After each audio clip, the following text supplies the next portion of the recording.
Welcome to this short insights video where learners can better understand how to solve quadratic equations using the completing the square technique. This technique can solve perfect square quadratic equations like this, where the coefficient of the square term is 1. However, equations do not always appear in this form. For example, in the following equation, the squared term coefficient is 2. But the equation can be rearranged like this. So, leaving the rest of the equation alone, learners can use the completing the square technique to solve the x squared plus 2x part within the brackets first.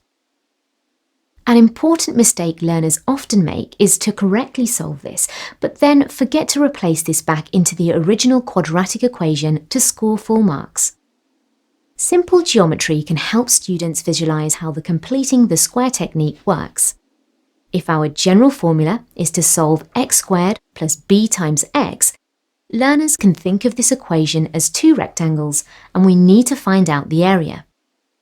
The first rectangle is x wide by x height.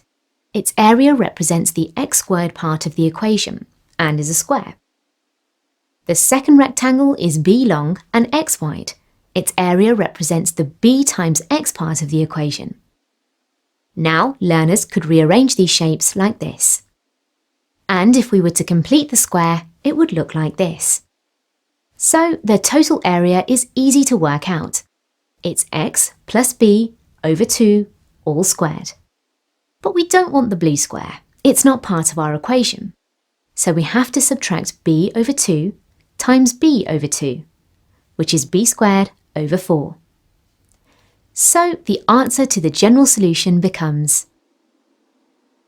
Then learners can replace this general solution back in their original equation within the brackets. And because it only contains one x function, the original quadratic equation is easy to rearrange.